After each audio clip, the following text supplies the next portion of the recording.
He told Desert Island Discs, "To be honest with you, my love for football had slightly deserted me prior to Hillsborough, because it was a bad decade, the 80s, and hooliganism was a major part of that. We had a lot of personal injury with fans attacking each other at grounds. And we had hassle, for different reasons obviously, and we had the fire at Bradford. The game went to an all-time low, I thought. And then the tragedy of Hillsborough. I did wonder whether football would get back on its feet after that. But he'll tell you what turned it. We had the 1990 World Cup within a year, England in the semi-final, Gaz's tears. Motson joined the BBC in 1968 as a radio sports presenter and went on to commentate on more than 2,000 games, including World Cup and FA Cup finals.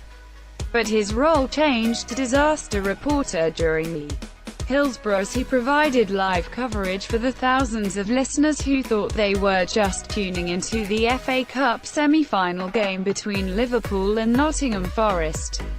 Motson was the first person to say there was no misbehavior on the part of the fans. He said, "From where I was sitting it looked as a case of overcrowding.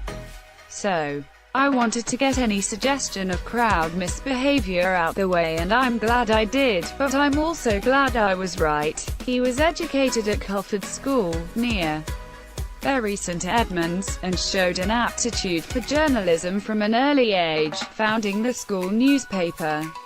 He also showed his love for football, something frowned upon at the rugby-loving school. He said, "It was a rugby school. Rugby in the autumn term, hockey in the spring term, cricket in the summer term, but no football. Not only no football, but if you got a few people together with a ball and tried to play an impromptu game, it was frowned upon.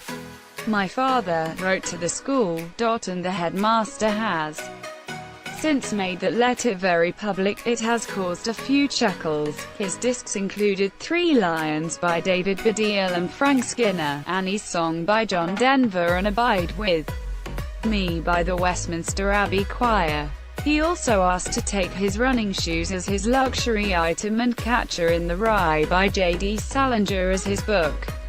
Desert Island Discs is on BBC Radio 4 today at 11:15 a.m.